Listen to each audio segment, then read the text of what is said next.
Good morning, everybody. Thank you for joining us today. We're going to get started in just a couple of minutes, just as people continue to trickle in. I know many of you are joining from across BC, so if you'd like, please feel free to drop in the chat where you're tuning in from today and maybe a quick intro to your CPG product if you have one. I'm Chelsea, the head of advisory services with Export Navigator, and I will be your host for today's session. So, today's webinar is all about what it takes to really grow from a local success story to a thriving national brand. A couple of quick notes while we settle in. This session is being recorded, so you'll get a copy of the recording and the slides afterwards in a follow-up email that I'll be sending. We'll also have a dedicated Q&A session at the end, but please don't wait. You can drop your questions into our Q&A box anytime during the presentation, and we will circle back to them later. I always say that this is the most valuable and underrated part of a webinar to be able to pick the brains of our experts on the call, so please take advantage of that. We will also have a live poll at the end of the session. So if you would so kindly just stay on to help us complete it, that really helps us to improve these sessions in the future. And finally, if this is your first time connecting with us, this webinar is hosted by Export Navigator. We provide free advisory support to BC businesses looking to grow beyond BC, so interprovincially and internationally. I will share a little bit more about how we can help in just a second before we jump in today's session.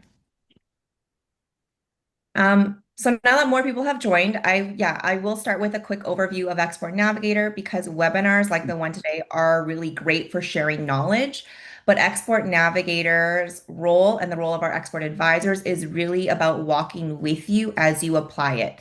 So whether you're just exploring growth or you're already on that path, we're here to help you.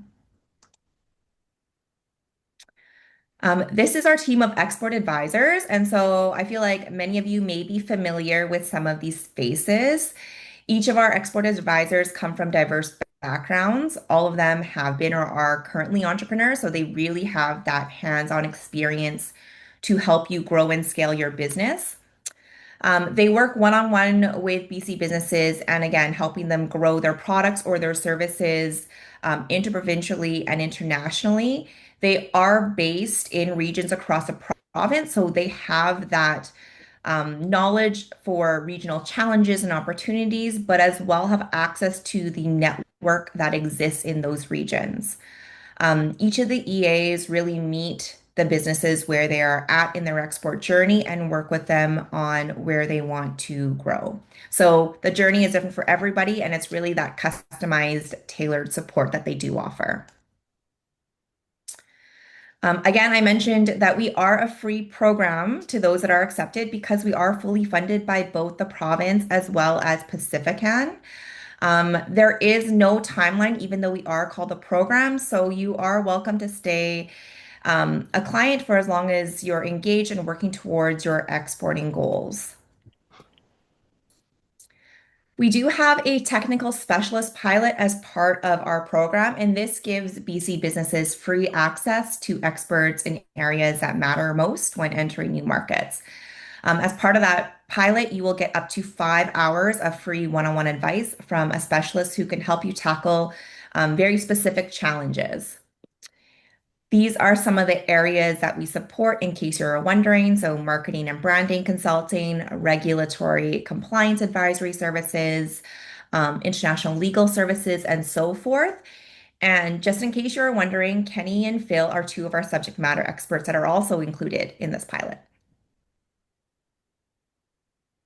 Another one of our programs that also just recently launched that may be useful to some of you is our CUSMA Compliance Advisory Services Initiative, also known as CASI. So through CASI, BC businesses can access up to $5,000 in funding to cover support from customs brokers or trade specialists to become CUSMA compliant. This is really important because CUSMA compliance helps businesses reduce or eliminate many of the tariffs and duties that are talked about today that are going into the US, so they continue to have that duty-free access there.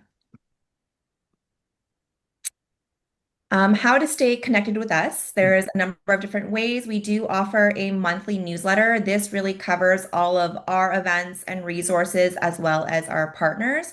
So you can sign up on our website. We do also have three e-courses that are available on demand. Export Essentials, Exporting Your Services, and Preparing to Export Egg or Food. So a really great starting point for those that are new. We do have a number of webinars that we put out throughout the year. So, of course, this one, and we have an upcoming one again in a couple of weeks about interprovincial alcohol trade. And finally, if you are interested in becoming a client, you are able to sign up on our website. There is a find an advisor form, or you're also welcome to email me or just reply to the email that I send after this webinar about becoming a client. So before we jump into today's session, I just want to pause on a key piece of context. What do we mean by CPG? I normally live in a world of acronyms and assume everyone knows what I'm talking about, so I just want to set the stage.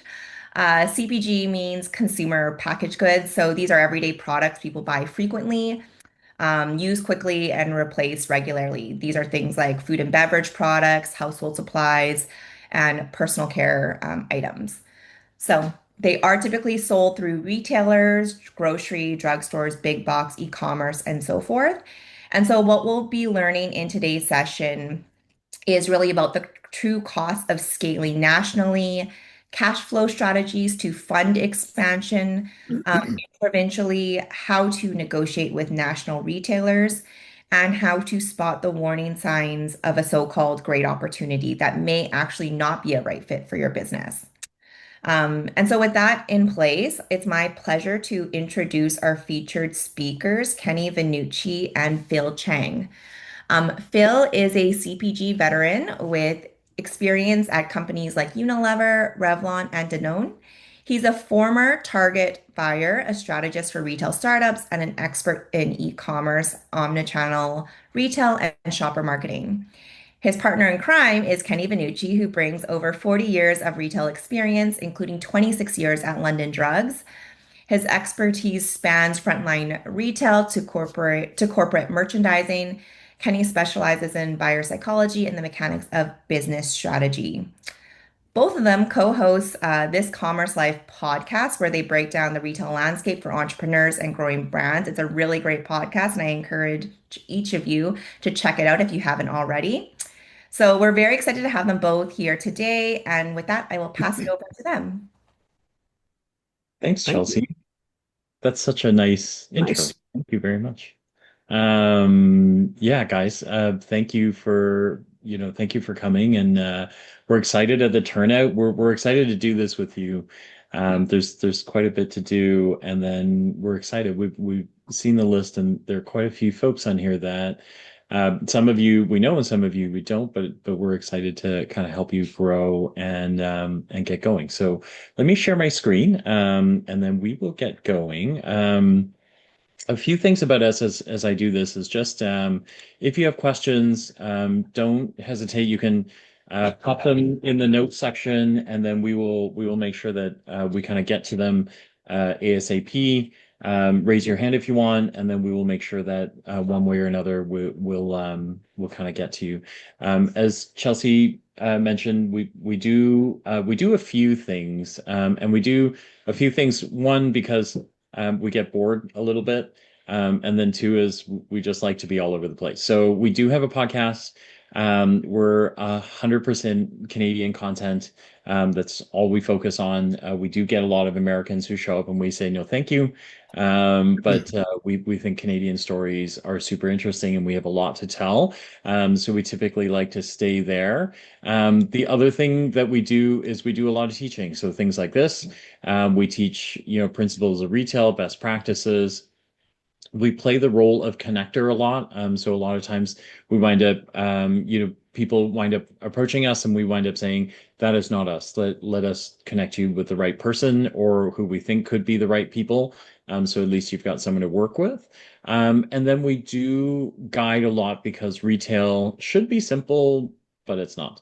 And most of you would probably have lots of stories around this and in that goodness, right? Like there's just a lot going on in the world and there's a lot of stuff that you have to know in retail. And so we try and make sure that we do that. So we try and simplify retail complexity. And then finally, Kenny and I do a lot of consulting. So out of this, folks come to us and they show up and want to work with us. And so we try and make sure that that is easy to do. We try and make sure that it's not expensive, and we also we know what it's like to be a small business, so we try not to be a burden. And so we don't kind of do we don't do things like retainer fees and all that kind of stuff. We try and figure out what is your problem, and then how do we solve it if we can solve it, and then how long could it take, and then get in and get out so you can kind of keep growing and doing what you do.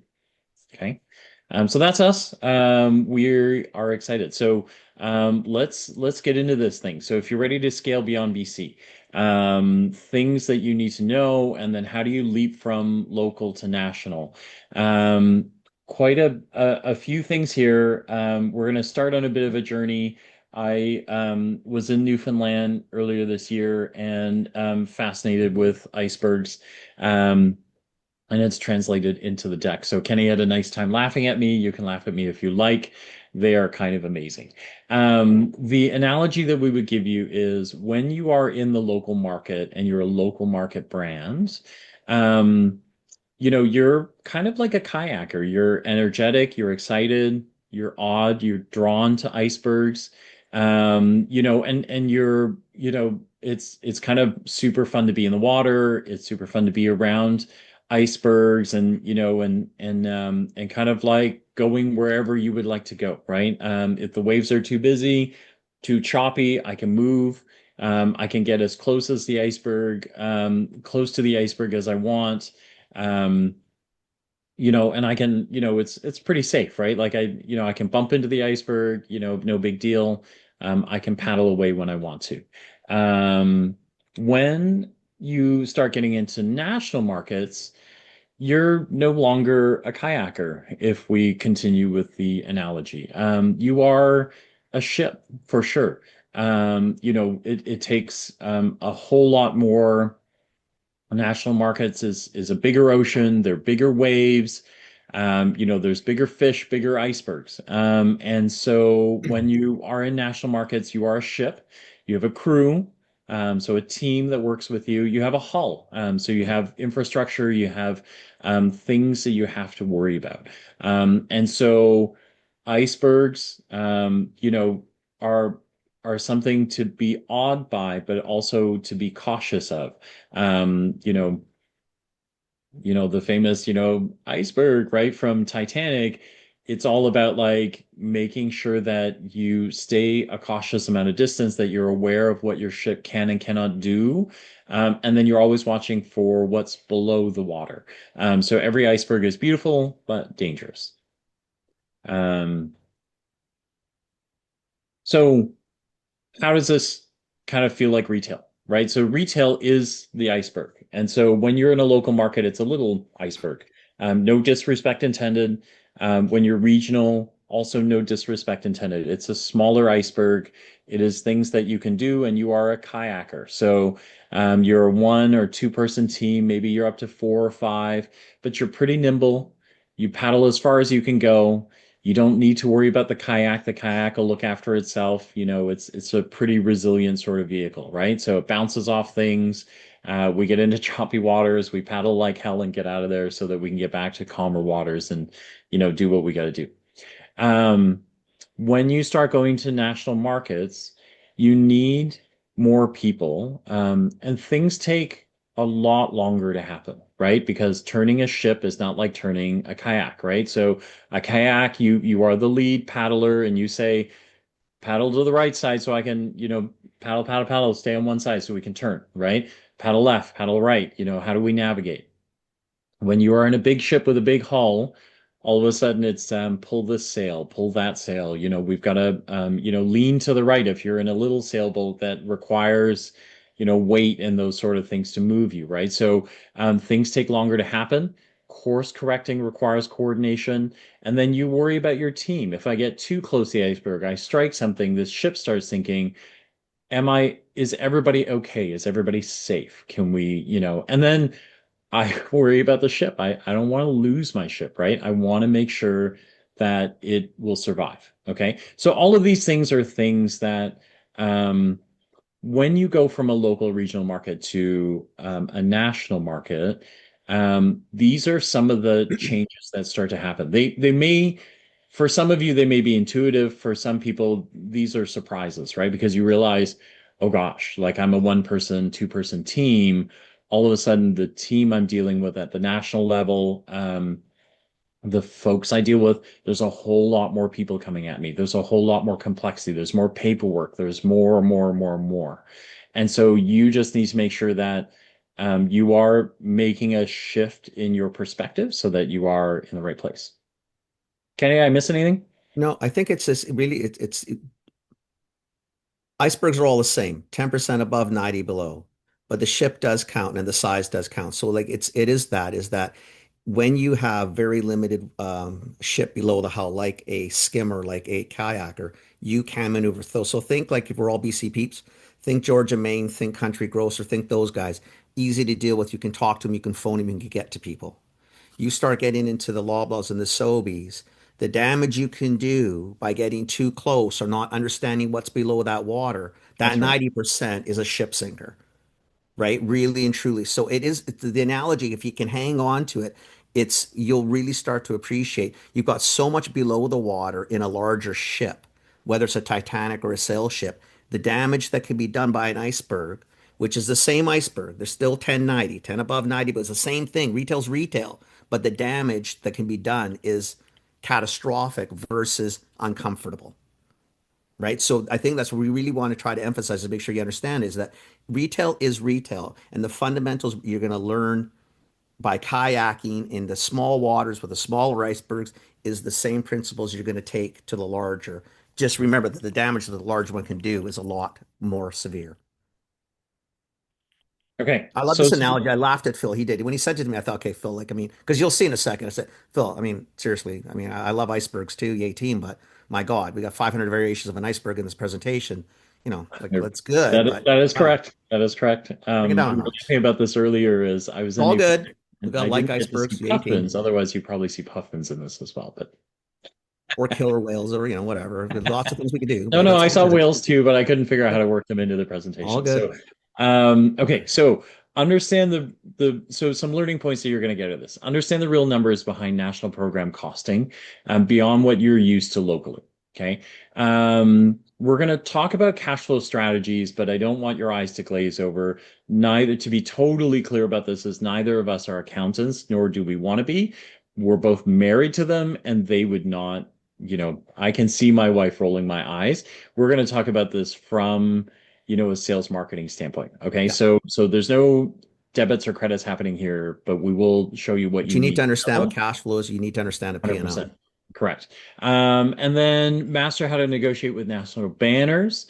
And then what we see a lot is something to recognize is warning signs when a great opportunity might not be the best fit for your business. So when you make friends at the national level, friends give friends opportunities, but those are not they're great Think for a the friend national is. retailers. They're not necessarily great for you. So we just want to make sure that you're clear on all of those things. Okay. So those are some of the learning points out of this. We'll jump right into understanding the real numbers behind national program costing. This will be, something important for you to understand. So one of the reasons that we use the iceberg is 10% above, 90% below.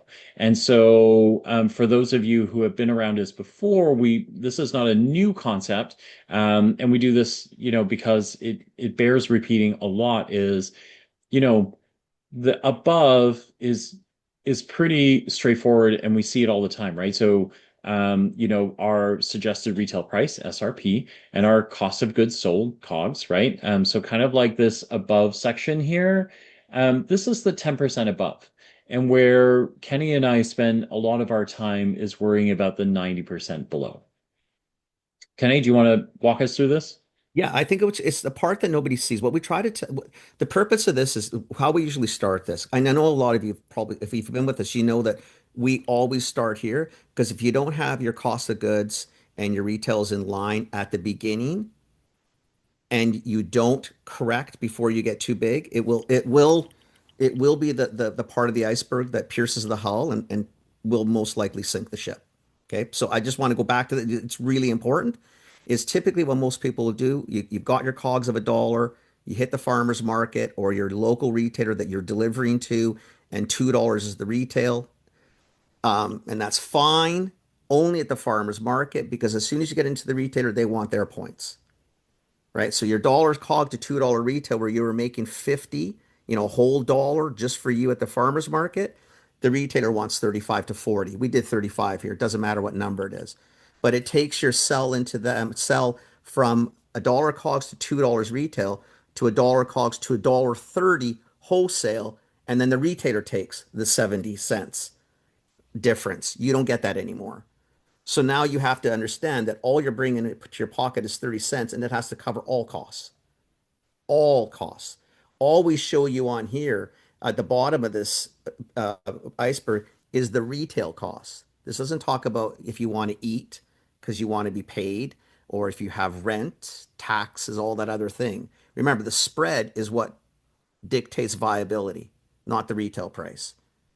And the reason we start here is because we tell people if you're going to the first thing we typically will ask you is where do you want to be ultimately, right? So if you're starting in the farmer's market, you're in ideation, you're just getting going, and if you ultimately want to be in retail, then we need to structure your retail price now so that as you go, this below the iceberg can be covered. Because in the example to the right, where the retailer is now involved and they're taking 35 points, they've left you 30 cents to cover the shipping fees and fines that major retailers will require, even locals. Locals want marketing. Georgia, Maine wants their 10%. You're going to pay that off invoice. That's coming off your dollar 30. So 10% is 13 cents. Now it's not a dollar 30, it's a dollar 17, right? Just if you think of it that way, if you have to get a broker or a distributor because I can't get to the Valemont IGA, I mean we're talking local now, but this gets worse as you get national. I can't get to the Valemont IGA. I can mail the product, but it costs me say $30 to mail, right? Well, now on $100 sale, the $30 was my margin. I still owe them the co-op. I still have other things I need to do. So now I'm in the negatives. I haven't done anything. If I get a distributor in there, they're going to probably want 25 to 35 points. If you need a broker, another 5 to 10. Retailers want the co-op, like IGA wants their 10 or Georgia Maine wants their 10, but they also want the discounts, which we're covering as the brands. They may share. Sharing becomes less of an issue as you get larger. There's a lot less sharing. There's a lot less Mike Vargas's and Joyce's as you get up the scale. Like the world does change very quickly. The amount of allowances that change as you go uphill, defective allowances, warehouse allowances, these are all points that pull from your 30 cents. Like as you can see, right? The reason we go through this, the 30 cents is long gone. The 30 cents you made is long, long gone. Now we're into the negatives. Now we're below the dollar cogs, which means we have become, in essence, non-viable. I mean, we can go through each one. With some of you, we've already done a lot of this stuff. And I think for most of you, you probably understand this. The reason we really, really try to highlight is because this example is typical of most companies that start because the first step is selling to family and friends, selling direct to consumer at a farmer's market or wherever it is. I don't care what it is. And nobody thinks saying, I ultimately want to be in retail somewhere, whether it's regionally, provincially, nationally, I don't care where it is, get there first so that we know that this below the iceberg is lurking. And like Phil said, like when you're small and we're dealing with the local guys, not that big a deal, man. The kayak can be moved. Maybe there's a way I could talk to him. I go to Peter's Yig and say, Peter, listen, you know what? I think we need a $3 retail because then if you take your 35, you leave me at least with like 95 cents or whatever it is so that I can function. And he might say, yeah, that's okay, Phil. I can help you out. where quite literally in a Loblaws or Sobeys, they'll help you out by just discontinuing you. So you don't have to worry about it anymore. And that really is the reality. I don't know, Phil, if there's any more to capture on there. It's just Well, really that side of it, right? yeah. Well, so we'll cover a lot of that. I think what Kenny's talking about here too is, regionally we do look at that, right? And we build up, right? Because the opportunity is visible to you. Generally, you're earlier on in this process, right? Nationally, what we wind up doing is before we ever go national, before you start thinking about You that, got to have the work bottom covered. down, right? So we got to make sure that everything that could possibly happen, you account for it in Yeah. the process.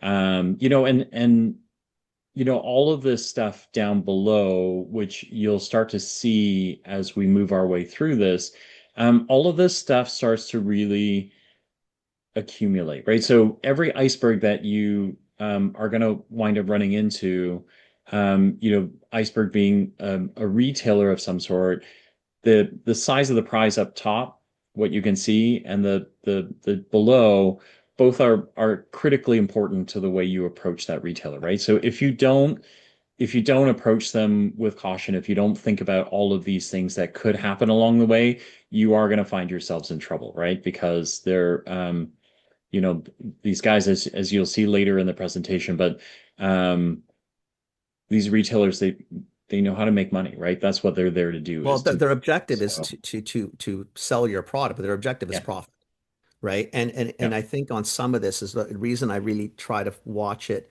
on a regional perspective is remember that a YIG, so your independent grocer, a no frills, are Loblaws. Those prices are visible to the mothership in TO. So whatever you decide to do locally may transport Hmm. itself upward. You're in Nature's Fair and Choices. Nice, feel local. That's part of Jim Pattison Group. That means the boys at Save On and the girls at Save On can see the same thing down at that level. So you got to really understand, even when you're going into this, that who you're talking to now may be connected to motherships who have very, very little care and concern about your well-being necessarily. So again, it's really understanding the landscape. And these are all, we don't put this below the iceberg, but those are part of it. There's relationships that these independents may have with larger that Which will we will carry talk about. forward. We will talk It's about, in but here as just so well. you know, Yeah, so yeah. that's what we Just so mean you by that. know. Big Okay. iceberg. So the other thing, so don't let your eyes glaze over here. You're not about to get an accounting lesson really. But you do need to kind of think about cash flow strategies to fund expansion without breaking the bank. Right. So how do your really common question is how do I fund this on my own? Right. And so the reason we start with the iceberg is even at the local regional levels, what you have to learn to do is making it is a struggle, learning how to sell it is a struggle. And then once you've got it on a shelf, most of you will know, I've seen the list, right? Most of you will know that that's only part of it. The other part is, oh gosh, like it's It's on the probably the shelf. Is easiest anyone part. buying it, right? Is anyone buying it? How do I make sure? Like I'm now on any given, I think I saw a lot of these categories, but in most of your categories, there are hundreds of other products surrounding you. And so you kind of go, oh gosh, so how does a consumer know what my product is? How does a retailer know which is my product? And then because I got it on shelf doesn't mean that it goes anywhere, right? It still needs to sell off the shelf. And so when you do that, what you have to do is at the regional level, you have to be prepared to spend. So you've got to spend money to make money, is the old adage. Um, they're kind of like, lots of things. So we've got some groupings here, things that go on the shelf that need to get off the shelf. You have to think about, can I put it on sale? Can I do a special offer like a buy one, get one? Does that even make sense, right? How do I pay for it to go in a digital flyer or on a website special for the retailer or a good old fashioned newspaper printout, flyer, right? Do I demo products? Do I give away free samples, right?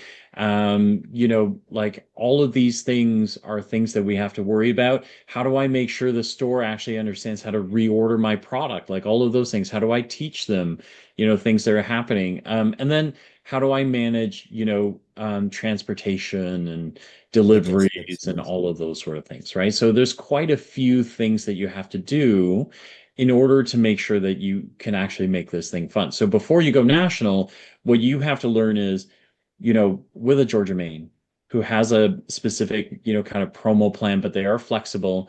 What works for you? What tactics work for you? What things what mechanisms do they have that work for you? And then what things do you need to learn along the way, before you start to move to the national stage? So all really important stuff. And then, where, as far as we go in terms of how this fits into your profit and loss or your cash flow is, you know, at the regional level, you have your suggested retail price and your cost of goods sold. The other things, right, is below that line before you can get to profit is how what does it cost you to move that thing off shelf, right? So you have to learn these things along the way. If I offer a coupon, does it do anything for me? How long do I need to offer the coupon for, and what is the depth of the discount? How will a retailer react? What does a retailer prefer? Do they prefer you doing a coupon versus a buy one get one versus a $2 off sale or a percentage off? All of these things you need to learn along the way. You also need to learn things like, if I'm at the store, what kinds of incentives can I give away, right? So can I get a salesperson incentive? So if I teach the store how to sell my product, and then somebody at the store gets super inspired, can I run a contest with them that says, if you sell 10 or 12 of my products, I'll give you a free t-shirt? Am I allowed to do that? Does that help me move the needle? So all of these things are super important for helping you understand how your product behaves at retail before you get to because you need to learn all this, because that shapes, how you talk about the iceberg with the big guys, so that you actually know what things are going to cost you. So you may see this and you might understand this, but this is when you go back to the first iceberg. The reason I ask, or Phil and I ask perpetually, ultimately, where do you want to be? Is because if you don't build it in at the front, in a regional play, if I'm at a Donald's, a buy one, get one at a Donald's is very different than a buy one, get one at Georgia, Maine, and vastly different than a buy one, get one at Superstore. Mhm. If you can barely fund in the model you've created for yourself, the Donald's buy one, get one, how do you think you're going to fund a superstore one? Right? This is all about sort of the mechanics and the money on how to scale. So, what we want to really try to force in your heads today is that even when we're talking the first regionals, the first little guys, your first independents, or your first regional chains, you need to be thinking way out and start to make these practices and build these models in now so that you do have a P&L that's positive. So you're actually making some money and that you are generating cash so that you can buy inventory and you can buy these ads or scan backs or MCBs or afford the distributor or whatever it is. But they need to be built in at the beginning prior to scaling. Like you have to start at the end to Work get to the backwards. end. You Yeah. cannot start down here and say, well, I'll get here. You'll get here, but it's going to be a painful get there because you can't do price increases. You can't get to those levels unless you sort of start there. You can always work down. It's really hard to work up cost wise. Like it's really tough to say, oh shit, you know what? Maybe I shouldn't, it's not $2, it's $4. And I'll sell it to the retailer at 280 and I'll give them 40 or 240 and give them or 260 and give them 40. Great, yay team. But you can't do that once the water's flowing and things are happening. It's kind of late. You got to get it done at the beginning, which is really what we're trying to say is that in order to scale, like I need you to understand this now before we get to a size where it's really difficult to to maneuver the ship. Yeah, we really, so this is what Kenny was talking about. I should have flipped the screen a little bit earlier, but really this is why we build down, right? Because you really do. You have to think about all of these things. And then truly, we do get people who get disappointed, right? When we get here is if you cannot fund all these things in your model, you shouldn't go from regional to national, right? I don't Because think you can, Phil. I problems don't get think it's a bigger. should. I think it's you stop. I don't think you Yeah, can. correct. Yeah, Right? I don't even think it's should at that point. I think yeah. it's literally near You impossible. can or cannot. Yeah. Right? Because the retailer margin alone it makes this a dead model in a sense, right? If you started cost up, which is what most people do. I pay a dollar, I'll double up, sell for two. I mean, well, shit, 50 points, Yeah. Yeah. 18. Where Yeah. we would probably say you have it at a dollar, your first retail should be four because you need to get this bottom iceberg work through Yeah. so that when you do get to superstore, you're not making a lot, but you're still making. And in the farmer's market or the independents, you're making a lot, which is okay. This is a money game. It's okay to make money.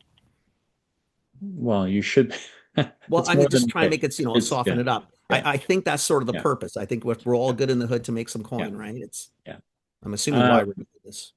I think the last thing to kind of beat this one a little bit is I do think, learning the tactics that work for you. So if you don't know why people buy what they buy or what they respond to as a consumer, you also shouldn't go to national market, Yeah. right? Like the national folks have, getting off the shelf isn't it's difficult, but the game isn't overly complicated. There's a handful of ways to do it. You can run flyers, temporary discounts, you can do sampling, you can do a combination of, right? In conjunction with your own national marketing. There's a handful of things that you can do. But out of those things, when you are smaller in scale, you really should be spending some time to learn. When I take a dollar off it, um, what does it cost me to actually run that program? So if I sell 1,000 units and I take a dollar off, is it that simple? It's never that simple of just a dollar off. What does the retailer want out of this? How quickly can a retailer change that pricing on shelf?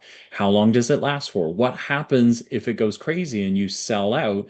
Are you able to replenish that? And then are you counting that cost against so there are all these things that you need to learn along the way. And I would learn all of those before you go because when you get to the national level, it's not kind of it's getting to the major leagues. They don't ask you those things. They expect you to know those things. And so when you discover what programs they have running, it's your job to go, I want in on this one. I don't want that one. I don't want to touch this one because it doesn't work for me. But if you don't know what works for you have problems, right? Because you won't know where you can go and where you can't go. Okay, so just really important. Practice with the little guys That's because right. they're forgiving and typically the relationships are friendly, right? And I think that's a key. And as you grow and scale, they're not complicated relationships, but there's less personality, there's less friendship. It's transactional. So we got to make sure that our house is in line so that we can actually transact. You know what, Kenny? That's a great segue. Oh, did I do something? That's good. Oh, look at that, You eh? you segued right into it. So how do you negotiate with national banners, right? And there are, if you are a good negotiator, it will help you. But there are some things that you have to do that will help you just be more mindful of where they come from. The first things first is we would say you need to change your perspective and how you look at things. Regional banners look for local. They nurture local. They love local. If you talk to, Peters in Kelowna, his yig, he loves it, right? And sometimes Kenny and I will get on him because he will actually take a margin hit on his side to make sure a local brand gets into store so they have a chance to sell. That is unrealistic at the national level. It very rarely happens, and it's always an exception, and it never lasts a long time. No. Okay, so at the local and the regional level, they look for nurture, they look for local, they want to nurture local, but they still want to make profit along the way. National banners, they make profit. Okay. I have this little video on the side. Love kind of color theory things. And so, just a little bit on like changing your perspective is if you kind of look at this as that's the color that he's painting there or they're painting there. And so if you take it over into a totally different, it's the same color, different perspective. Okay. And so retail is not different from regional to local level, and regional to national, but it is a different perspective, right? And so what you have to think about is, with buyers at the national level, national banners, they're looking for profit, period.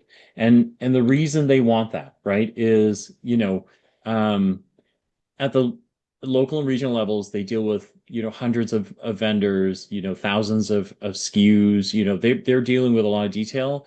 At the national level, it's just more. It's a whole lot more, but it's a little bit overwhelming. I was only buyer for a few years, but it is that there's a lot to think about. There's a lot, buyers are looking at multiple brands, locations, thousands of SKUs, right? And so, by the time I see you, my head is filled with things I got to do. I have stores yelling at me for things, asking me for things. I've got marketing looking for things. I've got vendors, creative vendors like all 33 of you who are on this call who are trying 8 ways to Sunday to find me and talk to me so I will think about their product. Right. And so all of that and the whole time, what I'm gold by is profit. I'm trying to make more money. Kenny, any ideas? No, From a I think buyer's that's all. perspective? From a buyer's perspective, remember again, I mean, all I want to do is sell shit. That this is what it's about. I'm not here to worry about your product and you. My objective is to make my ownership more money. So I lease space in essence on the shelf to the person who pays the best rent. Highest rent wins. Right? So if you don't have your game set up, this is why we give people like Peter. I love Peter. I love Peter with every ounce of my being, but we give Peter heck all the time because Peter, when you mollycoddle and when you treat them the way you do, which is wonderful, it's just such a lovely thing. The mothership is tied in. It can see what you're doing.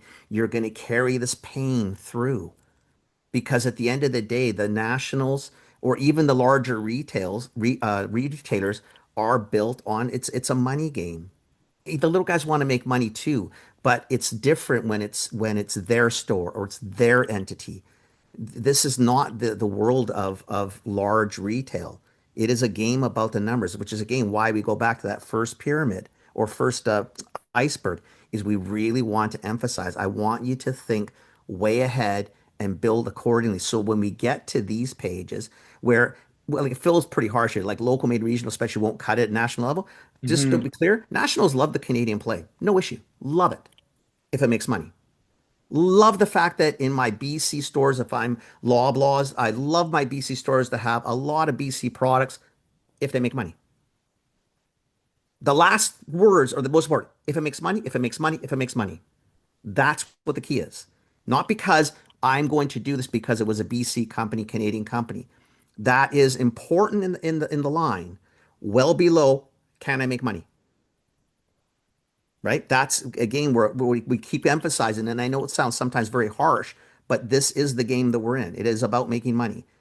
And then all the other great stuff that we sell into it, the provincial thing, the Canadian thing, whatever it is, I don't care, but it is a game about making money. And retailers don't make money by selling product off a shelf. Retailers make the money by all the back end, which is all that below. That's where the profits are. Those below the line are what pay for the head office employees, the logistics employees, like the warehouse people. That's what pays it. Warehouse allowances, cash discounts, co-op, MC, all that stuff fuels and funds the entity. So you need to understand that is how the game is set up because you are going to pay for their employees. It is not about selling product to a consumer. It is. I know that, but it's you need to understand the fundamentals of the game are really below water level. What you don't see is where your problems lie. It's not above. I also think that, so the header here is intentional as well because when you go to local markets and you go to regional markets, the story that you carry is an important one, right? So here's, I make it here. I feel like it's a little island, but like hundreds, if not thousands of products come out of Salt Spring. So if you're a Oh Salt my Spring God, for Island an product, island of right? 10,000 people, a I billion know it's companies kind are of on Salt amazing. Spring. It's I don't get it's it. kind of amazing, but so you kind of go, at those regional, everyone goes, "Oh, Salt Spring, that place is amazing. Great, tell me your story." Right? At the national level, that gets you. There's about 30 seconds there. Hey, I'm from Salt Spring. They're great, great. I understand that. I know that region. I understand it. I've now seen like 8 products from that region. Okay, so what do you got, right? And so if you proceed with your origin story, that's where small brands or little brands start to go, wow, they didn't really care about, because what they really need is out of that, they go, I got it. You're niche. You're amazing. You fulfill a benefit that I might need in my store. Tell me how that fits in my store, right? So what does it do for me, the buyer, that helps me make money? So what is it like? What's the key lever that you're going to bring me? Is it profit or velocity? Like, do I sell one of you and make lots of profit dollars off that every week? Or do I sell 100 of your products and I make a couple of pennies off each one? It's got to be one of the two levers. So which one are you? Right. And then if you are the profit story, now I want to know, do you fit in my set? Right. Like how niche are you? Are there going to be enough consumers that want to buy this that turn this into something worthy of my time? Okay. So all of a sudden you start to see like at the local regional level, they're going, okay, got it. I understand who you are. That's kind of cool. Locals will understand you. Yeah. And then a buyer in the on the regional side will do some of that work for you because they're thinking about like, okay, there's a regional play here. I can talk about them the way they are. I know locals will come in and look for them. Great. Okay, so I think I can find you a spot. On the national level, they're going, okay, so in my BC stores, that might be cool, but how the heck are you going to sell something in Halifax where they haven't heard of you, or Newfoundland, or Ontario, Well, they or have their own Manitoba, Salt or Spring Island. Saskatchewan? Well, they got, like Newfoundland's got all sorts of things that are similar to Salt Spring. So why, right? Um, maybe it comes out of Cape Breton instead. So maybe I got something out there that I don't need you guys, right? Like, but if you start to come and go, listen, like I'm local, I get it. You see a lot of local, but here's what's going to happen, right? People are going to taste it. They're going to know, you know, like I can get you a ton of velocity and profit at the same time. And then also here's how my brand behaves when I demo it versus I put $2 off, or I give away a coupon, or I run something in Today's Parent or Chatelaine or something that turns into something for you. Oh, and by the way, I make your category better because I am a beneficial item that you don't have in your set that consumers really are looking for. All of those things make a buyer The go, last one is the more "Mhm, important one, and I'll tell you yeah, why. Like in layman's terms or in industry terms, it's a basket builder. You say basket builder to a oh, buyer, and you have ears perking, but you yeah, better yeah, know what the hell you're talking about, right? yeah, So yeah." basket is either I'm going to drive other items into the basket because of me, or because you sell so much at that other guy, because I know your stores and I know what they carry. Like 90% of the time when they buy that, they buy me, which means I've increased your basket, Mr. or Mrs. Retailer or Ms. Retailer. I am critical to your world. I drive more sales, keyword, more profitability. That's what I do. That's the story, people. I don't care where you're from once I get past where Well, you're I from. may care, but for like the That's I first just 30 qualify seconds. that. Once I know where you're Yeah, from, yeah. I'm over it. That's awesome. You're from Prince George. Love it. Yay, team. What are you going to bring me? Because if all you're going to bring me is Prince George, it ain't enough. I'm from Prince George. I drive profitability. I drive basket building. I love Prince George. But it has to be all the other stuff is where the interest is going to lie. The first stuff is great. It's a great story. Oh, yeah, that's awesome. But if you can't drive me profits or can't drive me basket, I really don't care where you're from per se, unless I'm totally on a Canadian hit, which hopefully they all are because we need to do this for us. But otherwise, really, just so you know, consumers will go where they want to go, and retailers are going to follow Mm-hmm. unless there's a money play in it. Hmm. Um, I didn't realize there are a couple of questions. I think Oh, I didn't one, see that. Sorry. that's all right. That's right. I'll ask this one because it is in the right place for this. So Michelle wants to know, she says, we may get to this, but I have a question about how often national chains do planograms, and is the timing similar for each banner? So this is another kind of one of those from local and regional to the national level is you only get a shot. Again, think of it this way is if I have three stores, I can pretty much do whatever I want with my shelves, right? Planograms are the shelves that everything gets shelved on, right? So I have, kind of say 1 to 10 stores. I could probably do whatever I want in each of my stores. After that, I'm starting to organize and I've got to communicate to stores, and stores need to spend man hours, right? Like real people need to go in and move packages around to make sure, things fit. So then we start to get into, kind of like scheduled timing for categories, right? So, and then at the national level, they do this. They used to do it twice a year, and now they've all pretty much gone to once a year now, right? 12 to 18 It's a months. very laborious Yeah. process. Like to give you an idea, so this one I know I've set a bunch of categories. If I use cosmetics as an example, just the lip. So at the lipstick category in a drugstore, to reset that planogram. So let's say you've got probably 18 different shades of red, right? I'm a guy, so red. Okay, different shades of red. Um, to reset a lipstick category would probably take somewhere to the tune of 4 to 5 hours. Just the lipsticks, right? Because I gotta take everything out. I've got to read the planogram. I've got to reset it. If I know the category, which when I worked at Revlon I did, or when I worked at Johnson and Johnson, I knew the face categories, right? Or I worked FemHi, I knew those categories. Even then, with UPC codes and everything, it would take me probably an hour to take everything down. It would probably take me 3 hours to put up lip alone in one store. So you think every time I redo a planogram, that's hundreds of stores, hundreds of hours, that they've got to pay someone to go in there who kind of mostly sort of knows what they're doing. Yeah. So at a national level, I'll give you sort of numbers, Michelle, in my head. I would say within the grocery sort of world, because it does change a little more frequently, is probably 9 to 15 months is when they're probably changing a planogram. Everybody can do cut-ins, but you really need a compelling story to be cut in. Or someone has to have a catastrophic event where there's space created because the person or company is no longer there. If you are in HABA or health, it's a lot of times 12 to 18 months, mostly from what Phil said.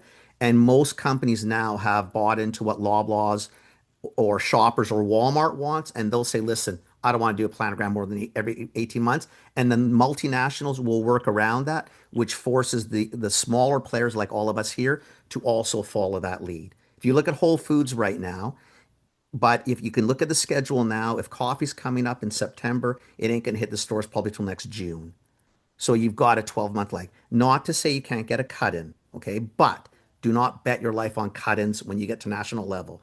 If you're Georgia, Maine, London Drugs, probably even Save On, you may be able to sneak in more frequently, but I would definitely say 12 months is probably the frequency in large retail to look at most planograms, some longer. But I think you're safe on that. And Independence, like Phil said, I mean, can yeah, change on a dime if they yeah. so choose. So the other, we'll get into this later as well, but this is a great example, right? So Kenny talked about cut-ins.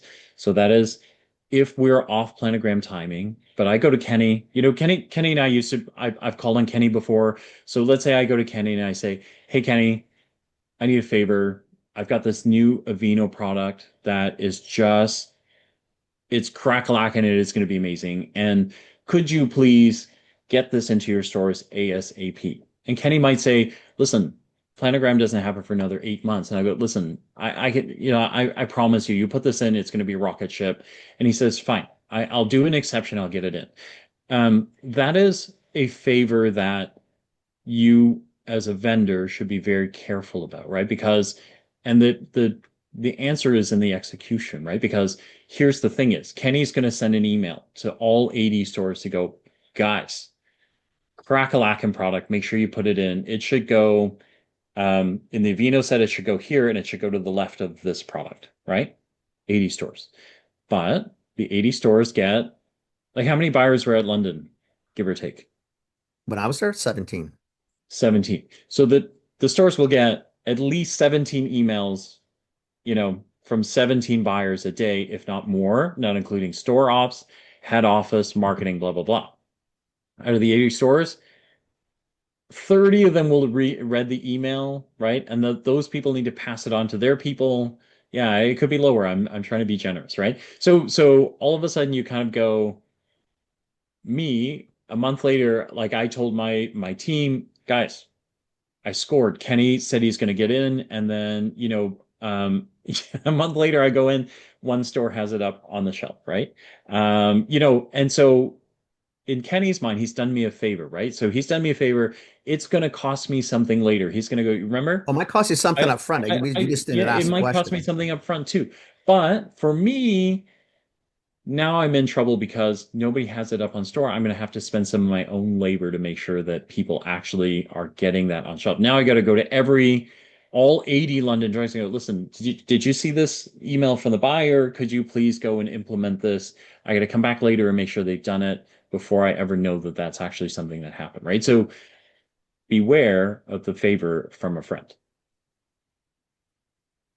Um, Do you Okay, think the so new before we move, I think the other one that is a good question at this point, because we did talk about, and I wish I saw it earlier, but I didn't, is question for the presenter. This is from Laura. Do you think the new nature of launching products direct to consumer, DTC, has meant this important pricing and cash flow planning has become something businesses think about later than they used to when products used to launch to retail partners first. Not Uh, necessarily. I think it's been a problem from the day one, Laura. I think it's just there's so many more products being launched DTC. It's the problem was the same problem now as it was 25 years ago. It's just there's more problems today because there's more products being launched more frequently.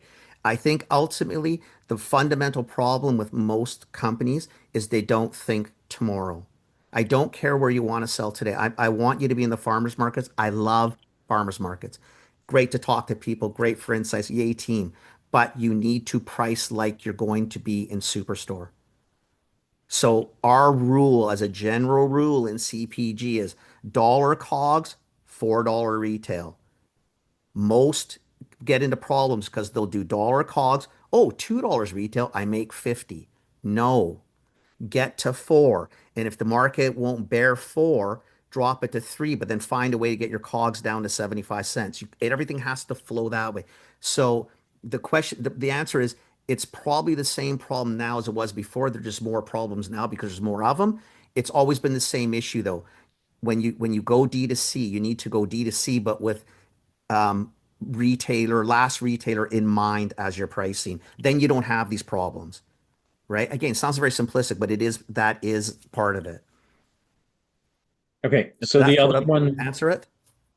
I I hope. think so. I think so. Okay, so this one's the next two are from Michael and they're related. What are successful companies' gross margin percentage ranges that a small CPG company must maintain from the start to not only safely accommodate long-term chain retail promotions, discounts, marketing fees, but I'd say also need to 60% grow? plus. Mhm. So if your margins are right now 50 based on your retail, I think you're going to struggle. Just because I already know where it's going to go. You make 50 points, but I know retailers want 40. I know distributors want 25 to 35. I know brokers going to be 5 to 10, and I know programs going to be 10 to 15. So you start doing the math there before you know you're below. So I would say that realistically, you really need to again, some products are different. If it's $1 million retail, you might be able to survive on a 25 margin. For the most of us who are talking $10 retails, if you're a $10 retail item, you probably need to be in the $2.53 range COGS so that you can answer what you just answered. If I sell in the farmers markets, I'm making $7 a unit. If I'm selling in Loblaws, I might come down to 2 or 3, but it's enough to cover operating costs. If you just double up, I'm going to tell you emphatically before you even start, you're below COGS, which means you're losing money. And I'll tell you the other thing, because your the question sort of gets into a funny spot. I used to have people come to me and say to me, okay, listen, what's your margin expectation? Right? And I literally, I'm sorry to be a jackass, but I laugh at you. You know what my margin expectation is? 100%. I want you to give me the product and I will sell it for whatever I deem appropriate and I want it all. That's my best margin perspective. Now, if you're asking me what kind of margins do I get in the store, where am I sitting? I might be sitting at a 40. But it's 40 is what I'm going to make margin. And then I'm probably sitting, depending on the category and depending on my size, like at London, your spend with me, no matter who you are, was probably going to be at minimum 10. Realistically, 15, 18, maybe as high as 20. Like J&J, if J&J did $1 million of business with us at cost, my invoice cost, I was probably scraping another 15 points off that million in totality between cash discounts, co-op, price discounts, some allowances. Maybe I brought him to the fishing trip or I got him into programs or the pharmacy conference. I probably skimmed another 15. So on the $1 million that I purchased from them, Hey, they I'm threw shocked and back another appalled. 150 grand somewhere in the world. Right. So that's the reality you're working on is that I'll give you a classic. Can I give one example, Phil? Could we have time? Yeah, of course. Yeah, yeah, yeah. Yeah. Friends told them, Loblaws wants to have our product. That's fantastic. 18. Which Loblaws? Loblaws National. Okay, what are we doing? They want this one and this one. Okay, what does that mean? Wait, what do you mean Loblaws National? Will you That's my clarify question that? back to what does that mean? Are we talking Loblaws discount, like Superstore? Are we talking Loblaws, the nice Loblaws stores, like our city markets in the West are not Yeah. called city markets, and these guys are just Loblaws? Yeah. Are we talking Fortinos? Real Are we Canadian Zehrs? superstores. Like, Yeah. which one are we? Your Because independent they're very different. grocers, Well, Foodland, like and is it all? yeah. Because discount is worse. I don't want discount's a tough one. No Like superstore's frills. not easy. Yeah, yeah, yeah. Anyway, I asked him all that. I said, and he goes, I don't know. I said, well, let's start there. Why don't you ask a few questions just for shits and giggles? Figure that part out first. Good. He goes, it's going to be discount. I said, great. Program. What? I said, what's the program? Like, So how what's much this is Loblaws going costing? to charge you because Okay. you are When going we to be sat in their down, store, yeah, and you're and this took sharing their about four marketing. emails, Phil, 4 emails Yeah, to figure sorry, out what sorry. this. I'm just going to pause you for a second. So Go. when we talk about program, that is similar to co-op in that iceberg, right? And that is, the way you think about this is a big retailer would say to you, I'm driving hundreds of thousands of consumers into my store every day because I have an ongoing marketing program. I'm always doing outreach. I'm doing advertising. I'm, running flyers. I got all this stuff. Plus, I have all the stores. you know, you you want to get into my store. That is one portion of this, right? You got to pay and help me cover labor for getting your product into my stores and getting it onto shelves. The other part that you're going to share in is you you are going to get a tailwind from all of this marketing that we do in our stores. So therefore, you are now part of the program, is what they would call it, right? So co-op or program. And this is not your marketing program. It's not what you intend to do I don't care by about that. yourself. This is Loblaws or a national banner saying, you don't really have a say over how I'm going to advertise. I'm just telling you that this is your share of my marketing program because I'm going to drive hundreds of thousands of people, if not millions of people into my store, and you will get headwinds from those. So your share of my marketing program is X. And it's typically a percentage of your gross, revenue, gross trade sales that you would wind up selling Right. into. Sorry, So, you like can the continue. example of J&J, Yeah. it was 15%. It's probably a little light. So, on $1 million sales But your in, friend, oh, you, what I did, skimmed what, 150 did your off. friend figure out what their program was? I had to do it on about 4 emails because, of course, nobody wants to answer Loblaws because they know what I'm asking. Yeah. It worked out to, based on me deciphering this cryptic answers, was probably about 22. So Wow. the saving grace was, and it never happens this way because the person who was dealing with it always leads with cost. They hadn't told them sort of cost yet. So we were Okay. able to put a proper cost in, which is very dangerous. But anyway, to cover the 20, so they want 40 margin for the stores and then another 22 points to manage the logistics, the co-ops, the discount, blah, blah, blah, blah, blah, blah, blah. Lots of blah blahs, right? So I mean, think about that. So before, a $10 retail, I'm down to like $4 is what the sell-in is going to be by the time they get after me. If my COGS is 450, you can do the math. I'm already losing.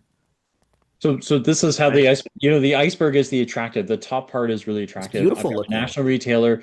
They're Ugh. huge. They're beautiful. They're kind of that bluish hue. I'm very, very excited. But then you dive underwater and you're like, Jagged, my dark, gosh, sharp, I ugly. cannot, and I can't find the bottom yet, right? Like, so I No. got to keep diving. I've run out of air and I still haven't hit the bottom of that iceberg to find the bottom tip of that iceberg. Okay. All So we right. probably digress a little bit, but it's to highlight that listen, asking questions, listening, asking, listening, asking, listening. Do not assume that anybody at those levels really cares about you per se. They might like you as a person, and I'm happy for you, but it's a money game. Always come back to it. They're there to make money for the company. It's not necessarily to sell your product. Because I can make a lot, I make a lot of money on the back end, not just the front. The front end is great. That covers the stores. The back end is what pays for the warehouse and the everybody else, right? Like we pay for this ultimately as the vendors. So what you're after, when you start talking to national banners, when you start thinking about these things, it is, unfortunately, it is about following the money, right? So the local story that you've got, it's cool and everything, but it's not what drives these folks. And like we are doing this antagonistic for a reason, right? As like, Kenny and I both know a lot of buyers. We Some of them are genuinely amazing people. You've got your kind of like goods and bads like every industry, right? But there's no intent here to paint the national guys No. as these big evil folks. They make a lot of money. They're probably in most of your mutual funds that you've invested in. Like, we all share in this fabric, but for the purposes of this is we do go antagonistic because you need to go into this thinking this is the perspective. So you need to root yourself, and that's why we do it like this, right? So Just we're get not suggesting they're bad people. There's none of that none of stuff. them are It's bad just that people. they have, yeah, Exactly. yeah. None of like I was a pretty friendly buyer. Like in my head I was. I think if you ask around, I was pretty friendly and fair. But remember, my objective was still the same. Just because I was local and I really liked my local because I was a local distributor or a retailer, I had made a lot of money on the back end.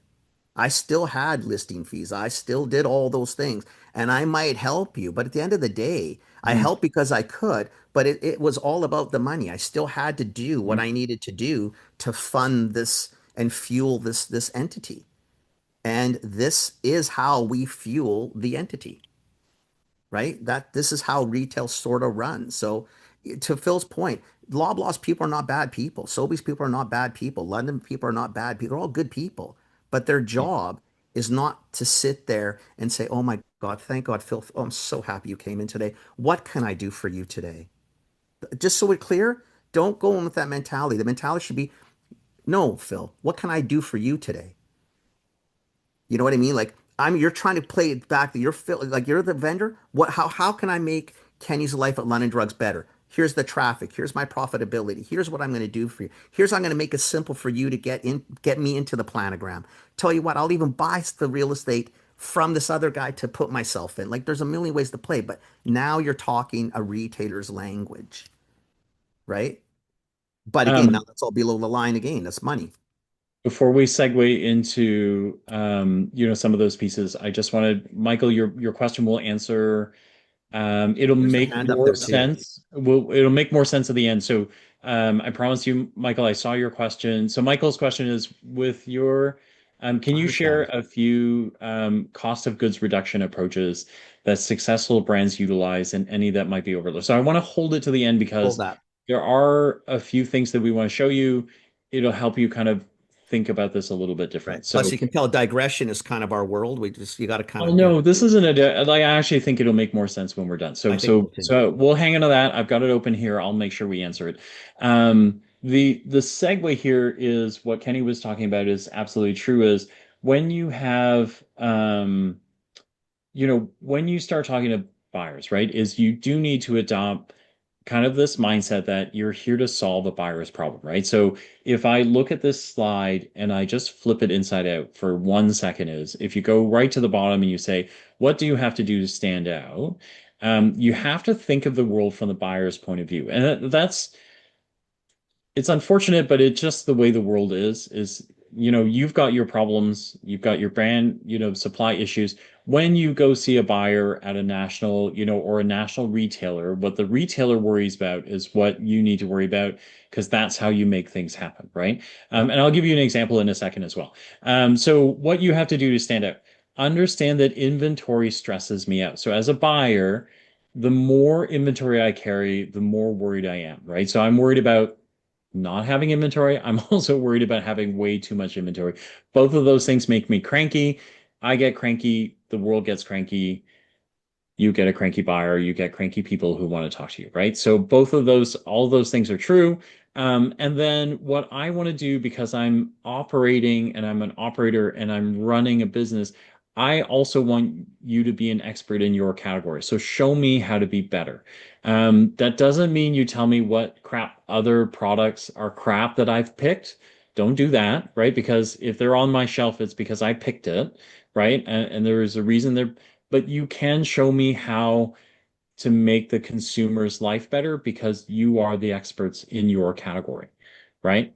So that is something that we, as buyers, would want you to do. And then the other thing I want you to do is help me figure out what to do with stores that are not selling well, right? Because if they're not selling well, your product, my product, everybody else's product, guess what? That store, it might suck, but we're stuck with it. We're all stuck with it.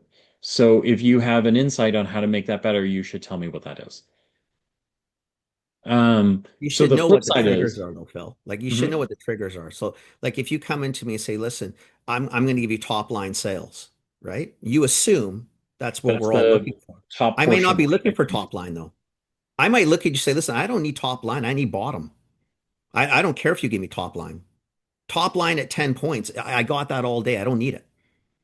I need a 40% bottom line. Can you do that for me? Because that's what I'm looking for. And you should have known that before you got to me, right? I'm not here to educate you. I'm here to make sure that you're here for a purpose. You're trying to help me.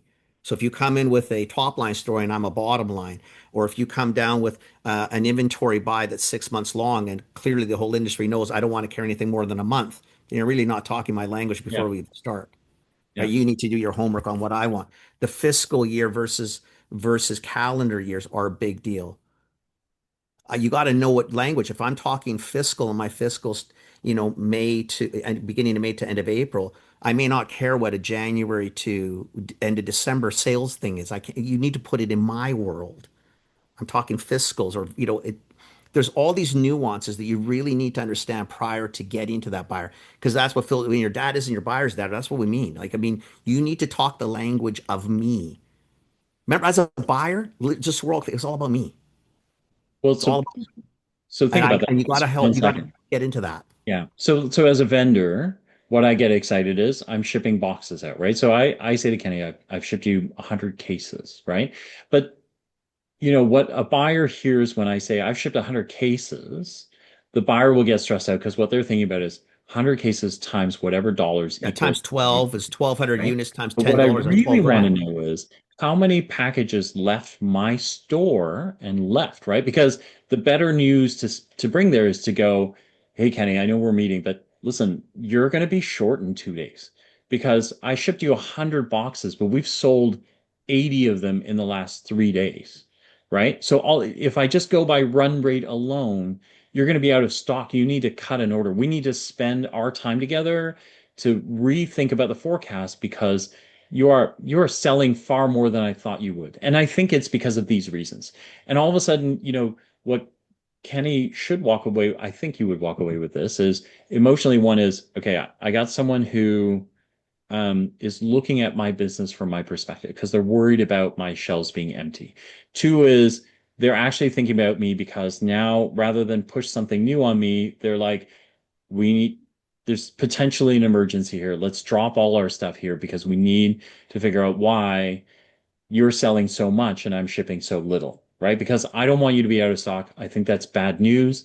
I also don't want you to have like a million cases kicking around. So how do we figure this out so that I'm Right. shipping more efficiently and that you're getting what you need, right? So all of those things says to Kenny, emotionally, I'm looking after you. I've got your business at hand, Right. which allows Kenny to then go, you're someone I can trust, right? Yeah. Which means when I need something, I will call you. I'm not going to Yeah. call the other.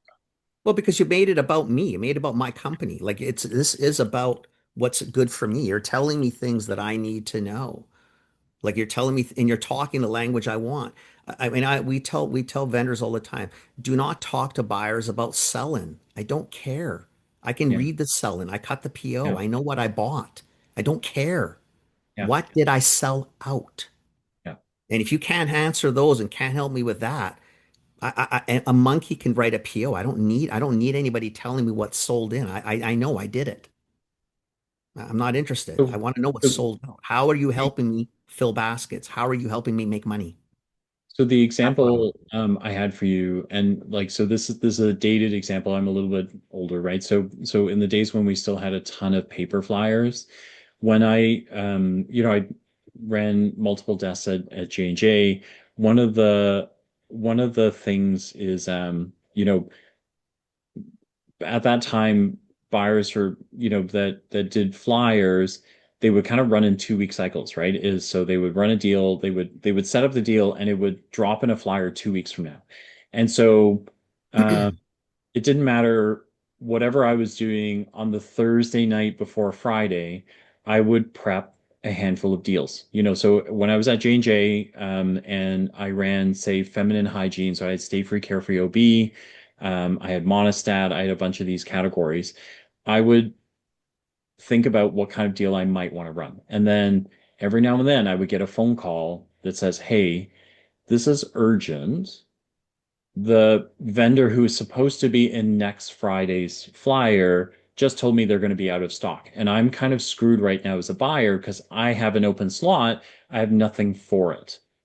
Right? And then my call is it's coming over email right now. I have a deal that's preset.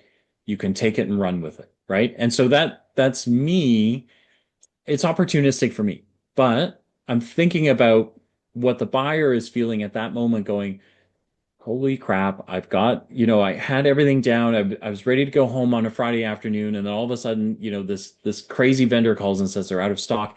Now I'm totally jammed up. My flyer's out of whack. God, I hope somebody has something I can use, right? And so that, it works out for me in the end. But what the buyer usually got out of that was this guy understands me. He understands what I'm feeling right now, and he had something for me. All I had to do was call and he Yeah. had something.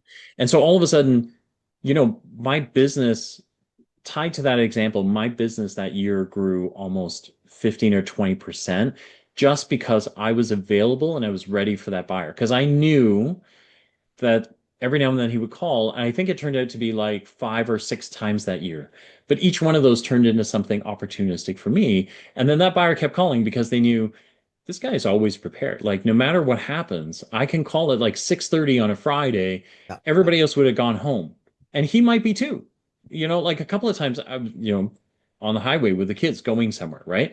But I was like, I got a deal. I'll get someone to safely email you, or not safely, I would forward the email, but I would have something ready for them, right? So that's how you start to think about this a little bit different. Okay. I think we've kind of beat that one to death. Let's move.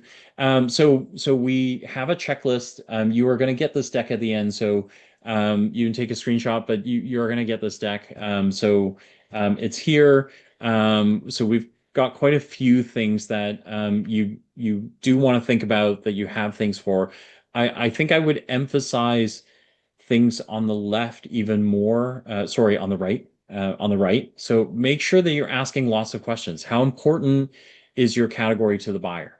A really great example is if I was in You know what? Here's a great example. When I was the buyer for over-the-counter drugs, right at Target, buying the category like pain, cough, cold, allergy. These are big categories for me. And then, you know, um, folks would come around and try and sell me lozenges, and you kind of go, "Why? Like, why are you guys spending all this time? Like, how big is this category, right?" And I actually had to go back and look to figure out how big the category is for me, right? Like small dollar ring, kind of 7, $8. You got to turn a million packages. It's a lot of work. Do I really, how much do I care, right? And so, if um, I have one of those vendors in that category call me every week, and you're kind of going, go away. Like, I get it. You're enthusiastic about the brand, but it's not that big to me. Why would I spend time on this category? So some of those things you want to think about, how big is your category, and then how much growth does the buyer expect to see from you and the category? So less about like how much margin you want to make, but how big do you want this category? Like that tells you things about promotionally what they might want to do with the category, those sort of things. Kenny, did I miss The only other any? thing is like I think this way when you're doing the regionals, it's a lot more talking on our side of for the vendors because you're really trying to push, really trying to emphasize. When you get into the largers like the nationals, it's listen, learn, listen, learn, listen, learn, talk. Listen, learn, talk. Ask a ton of questions. Like one thing we should put here, and we don't because I sometimes I assume that is how much is this going to cost me? Like, do Mm-hmm. you know? And I'll give you an example. I didn't finish the other example with Oh yeah. the person who wanted, just so you know, because I asked 14 times, did listing fees, no listing fees, listing fees? Oh no, no, they said, I said, who said? Well, it's some guy, the first guy said no listing fees, no listing fees. Great. Uh, PO came in with a $30,000 listing fee, one SKU. And they're surprised. So only one not surprised was me. Why? I know they charge them. I asked you 14 times. Well, we didn't ask that guy. So then you didn't ask anybody. It does you ask the most important question. What's this going to cost? So it's a 22% program roughly plus a 30K, 30K listing fee. Again, not a big deal in terms of the grand scheme of life because I know it's going to work and this product will sell. It's all good, but you've just stretched time for me to get payback. Now it's instead of getting my payback within, a month or two, it might be 8 months before I actually make any money on this account because I have to sell a lot of product in because they're going to keep deducting until they get to the 30. Right. So again, ask a lot of questions, listen, ask, but don't, it's not selling so much as really understanding what the triggers are for that buyer, for their company. What do they want? They want top line. Don't talk bottom unless your bottom is tied to a great top line. If they're talking bottom, don't talk top. If they're talking inventory, show them how to save them. You use your levers and listen. That's your whole purpose, right? Is just listen and try to help them. Very different game. I know it's irritating at times because the person with the pen controls a lot of our destiny, but it is part of it, and you just have to understand it. Michelle wants to know if Loblaws has the highest listing fee. She's heard that it's north of And 100K. I think it That's depends on the true. category. Like, I mean, I don't know. Like 7, 8 years ago, I know coffee was about like in the national sets about 60K a SKU. Yeah. So is it 100 now? Yeah, I mean, it probably could be. It also depends on who's in the category. If you got like a lot of players, like when the J&Js and the Proctors and the Kimberly Clarks are in the category of crafts, man, we know there's more money than God there. So like as buyers, I just know sure, whatever. I So I can't charge. confirm or deny that. He knows that because we used to charge him. And then with little guys, I might have some flex. Typically, within the Loblaws world, the Fortinos guys might have flex. The discount guys, which are the superstores, and I don't No think I think no, frills. but I Yeah, think no No Frills frills. and Yig because they're independent fall into discount, but not that Oh discount. yeah, that's true. Yep. So the superstore guys have no flex. If it's 30, it's 30, and whatever you want in, this is what it costs. And the other Yeah. thing you ask, just so we're clear, how many stores? If someone tell I'll like make sure if you you came to ask. me and said, if you came to me when I was at London, I had 78 stores at the time I left. You're in the planogram? Yes, you are. All stores? Yeah. All stores what? All stores that have 16 foot to 20-foot planograms, not the 12 who had eights and 12s. So store But it's still all count, stores. store count, like so those broad questions of like all stores, what I would say is what I would ask, even at J&J, I would ask Kenny is, am I going to be in all 78 stores? That's Right? a legit question, You not know, all stores. and then you will actually, and usually you think that's an audacious question, right? But what you will see buyers do is they will start to sort through planograms in their head because they might go, listen, this is a good skew, but it's unproven. So, like if I have 8 foot sets that range all the way from 8 to 24, yeah, you're going to get into 24, no problem. 24, 2016s probably don't fit in a 12 or an 8, right? Yeah. And so all of a sudden you kind of go, so not 78 stores, right? So then Maybe it's how now many 60 how many stores. stores are in 24 6 Right. 2016, right? So you can ask some very specific questions like, Loblaws in Ontario in particular, because we have so many different banners, you really do need to know, like, am I going into Fortinos? Am I going to Zayres? Am I going into the Real Canadian Superstores? Am I getting into the Loblaws premium banners? Like, where am I going, right? Do I get TNT? Is that part of the deal, right? Like, all of a sudden, those are material store counts that allow you to actually count because your forecast will require that, right? And then that also helps you understand, like, is this listing fee actually worth it, right? If I get into 300 stores and it's going to cost me 60 grand to get in there, you know, is that, is that really worth it, right? Is that great opportunity? Is that the right fit for your business? Do a Okay. lot of question asking. At London, like in the old days, when if I because I bought so many categories, but within coffee, if I told you, yeah, you're in the 20 and 24-foot planograms, that might have been 40 stores. The problem you might have is that 20 of those 40 were the newer stores, which weren't doing so well yet. Hmm. And they had the space because the store footprints were much larger. Hmm. And you got those stores, but you were better off in the 12 and 16s because those were the old stores that were proven and cranked volume. So you got a good store count, but did you get the right stores? So knowing your retailer and knowing what, if they, well, you're in the ethnic set. Well, that's great. They're all in Saskatoon. And you know what? That market doesn't do anything. Not saying Saskatoon doesn't, no picking on Saskatoon. But you know what I mean? You got to really ask the right question. Are these your better stores? Are these new stores? Or I don't know. You figure it out, but you got to ask. Now, you want to go back to this one? Well, I think this is the seg, right? So the last set that we have in here, mindful that we want to leave some time for questions, Yeah.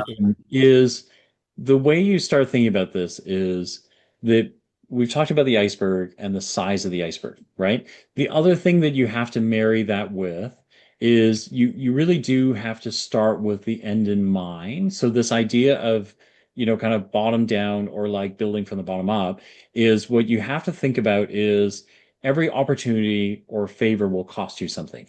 And in order to figure out whether it fits in your iceberg, whether you can afford it or not, you also have to think about things, from a much bigger perspective. And so, Michael, like this is, why we wanted to wait till the end to talk about COGS, for example, and the reduction approaches, because even though you're small and you're trying to grow, what you have to think about is seriously, where do I want to be, right? Because 80% of our grocery business, for example, is owned by these three here. Actually, the next slide actually shows that. So, if you kind of look at how many people own our business, there's not many of them out there, right? And so all of a sudden you kind of go, when I come back here and I start looking at this, I have to pick and choose where I want to be. But in order to do that, I also have to figure out like, um, you know, how much of Loblaw's business do I want as part of my business, right? And that'll help you figure out,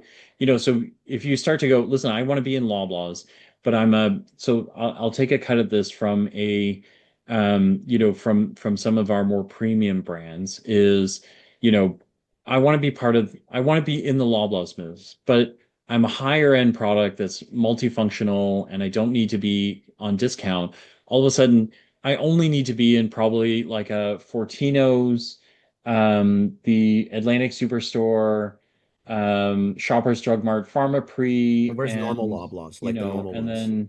then, well, I think actually I don't know where the normal So Loblaws let's would say the top one compare. is a banner, like just normal Yeah, Loblaws. yeah, Like in the West, it's the city market correct. ones. Yeah, That's normal Loblaws. That's I don't want Superstore. I don't want to be no frills. yeah. I don't want to do a Farmer Pre. Then like Phil's saying that now okay, that's a little different, a little tighter. Okay, I sort of understand where you're trying to Yeah. go. Yeah. Okay. And so And so it's all still of a going to sudden be the when same. you've got that in mind, that helps you start to, work backwards to say, where am I right now?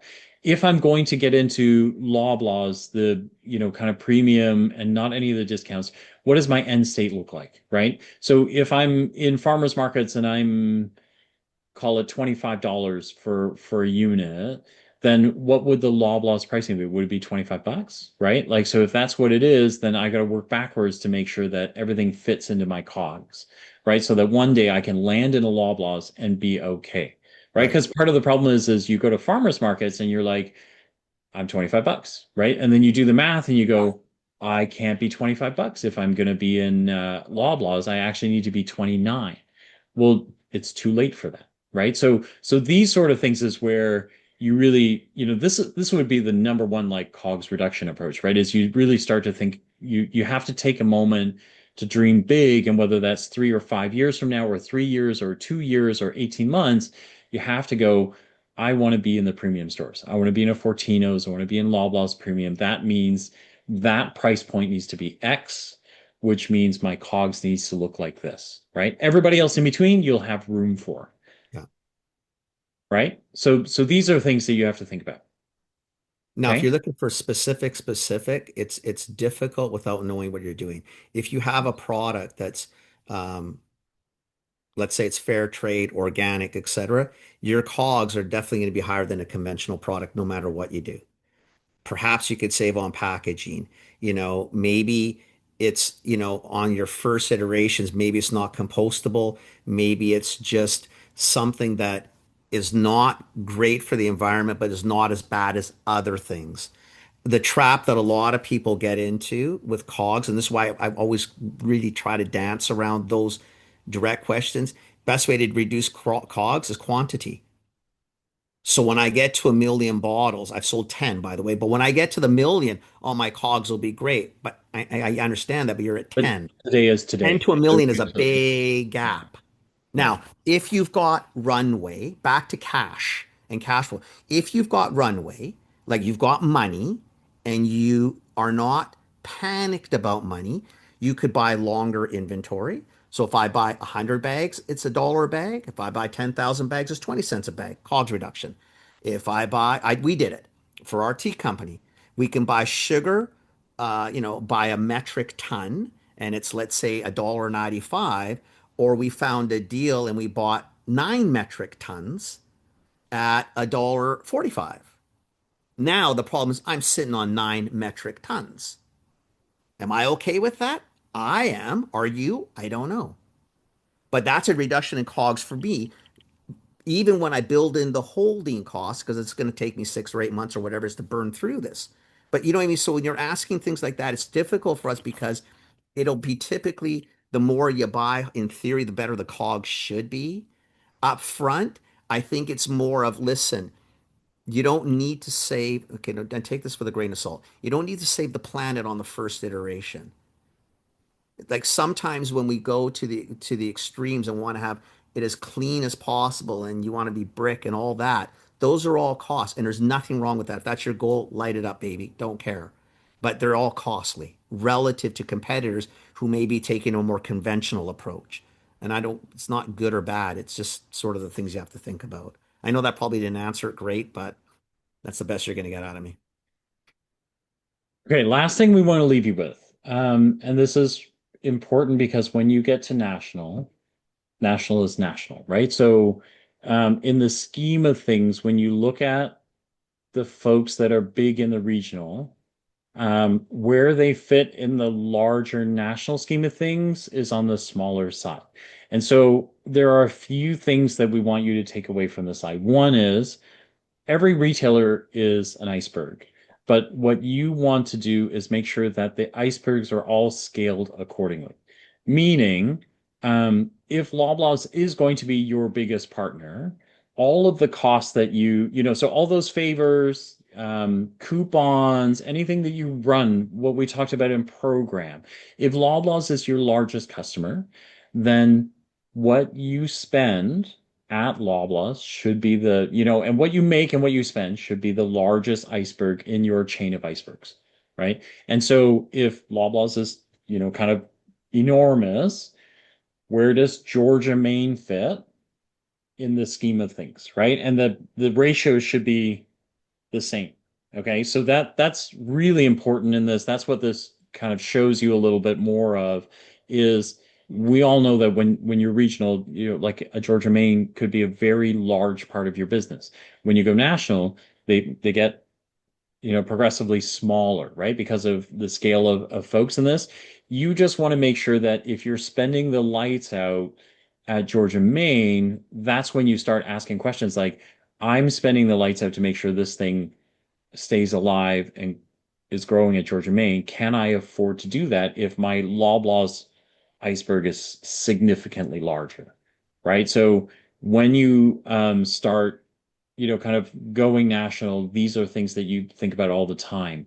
And then Kenny gave an example earlier of, the Pattison group. I'm gonna get it wrong, but if you are dealing with a certain part of a national banner, whatever you give them will translate. They What you they give to share. They're, one, they're not you great give at to sharing all. everything, but cost What you they give to one, you give to all. So correct. be careful. You go into Nature's Fair because you love Nature's Fair, and you give them, a dollar cost on an item that should be a buck and a quarter. Just so you know, all the Jim Pattison group when they line up is at a buck. So yeah, your 10 stores in Nature's Fair at a dollar cogs was manageable. The 180 save-ons or 195 save-ons, whatever that isn't so manageable. So I think where Phil's going with this too is sort of like channel management. How do you manage And the different yeah, channels and the different yeah. banners? Like I manage Loblaws different than I manage Georgia, Maine. Same world, same cost, everything's the same. The numbers just change, and how they impact your bottom line can drastically change, especially if Loblaws, to Phil's point, if Loblaws is 80% of your business, man, you really that other 20% needs to be doing really well because if the 80 hiccups, it really causes a lot of problems because you don't have a lot to cover in your ass, right? You got way too much into one player potentially. But again, if you've managed it well, good on you, man. I mean, in the old days, we had companies that would just go to shoppers. That's it.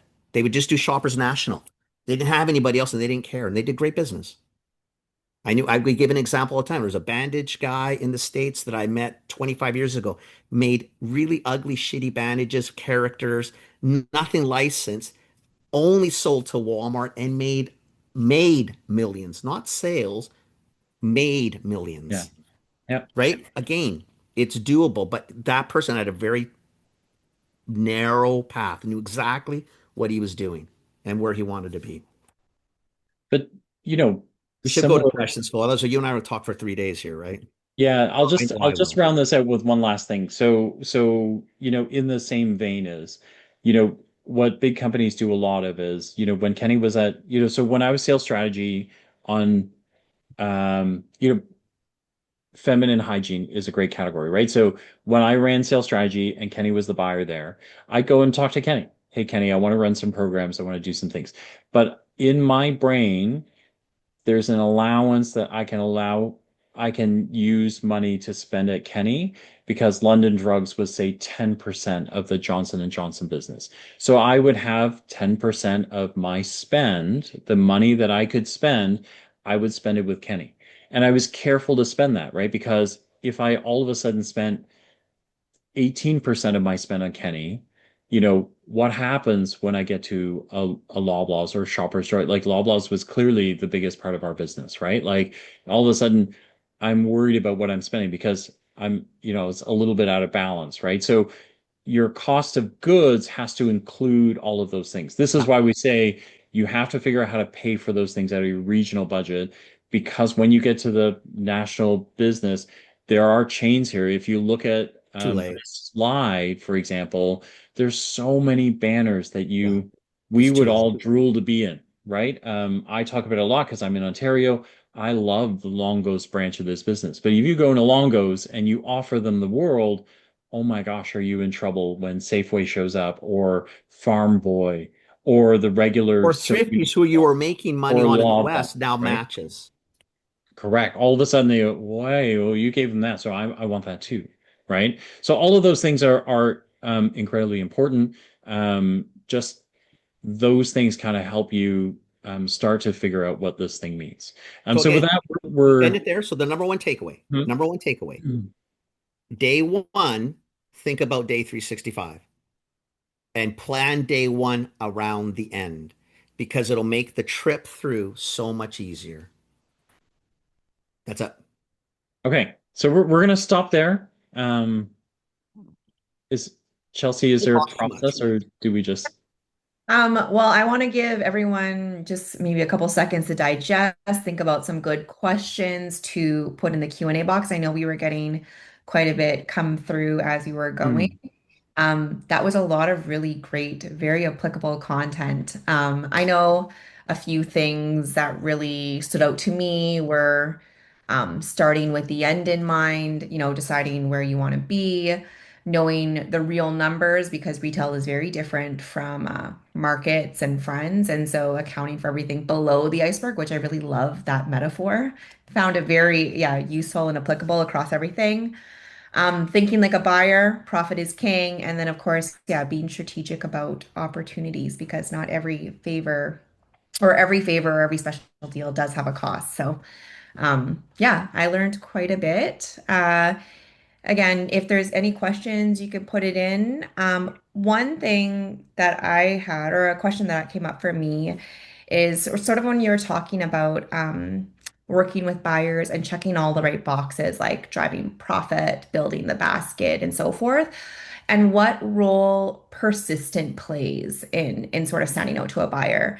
Like, say you do check all these boxes, and there's probably a number of different sort of companies that do that. So, how do you continue to stand out? And is it really about consistent follow up, or are there smarter ways to kind of stay top of mind for buyers? Hmm. Hmm. I would say I'll answer Kenny and like as a from a vendor side, and then I think if you give Sure. the buyer answer, but I think from as a vendor, um, you know, consistency is a big part of it. Also recognizing how big you are matters. Like so when I was at J&J, we were big. So I could pick up the phone and call, I could email and expect an email or a phone call back. When I started working for smaller brands, um, I don't get as many phone calls back, right? So sometimes you need to be more opportunistic. You have to think about, you come to the end of a quarter, it's a good time, to kind of like loop back in, right? And check in with the buyer, right? Like, because those are appropriate moments, right? The size you play in their category commiserates a certain amount of attention. And so learning how big you are and how important you are is important to the way things flow. Um, Kenny, No, I what do think you that's completely valid. And I'll tell you why, Chelsea, we get this all the time, right? Is why email the buyer never email me back. I'm thinking, oh, are you listed? No. Well, what does he or she care then? Like, why do they care? Like, who are you? Right? Or, yeah, we're listed. Okay, great. What are you doing? 10 grand a year. Again, they got people doing 10 grand a day. think? Like in your grand scheme of your little world, like, how do you figure that you command this much attention? Yes, it would be polite and friendly if they got back to you. I appreciate that, and I think yes, that's wonderful. And yes, they should tell you before they discontinue. I never did. Yes, they should tell you when they were going to put you on ad. I never did. Yeah, and I was a nice person. Yes, if you didn't talk about listing fees, I still sent you a listing fee potentially. You know why? That's not my problem. That's yours. So you got to understand that these people are running usually like at one time I was managing about 10,000 SKUs, right? I would pick up a phone call from him or his company because J&J was a big number in our world. But I wouldn't pick up a call from a guy like Sifto, let's say, is a great big company of salt, but I only carried one SKU. Why am I picking up? Why are you even talking to me? Hmm.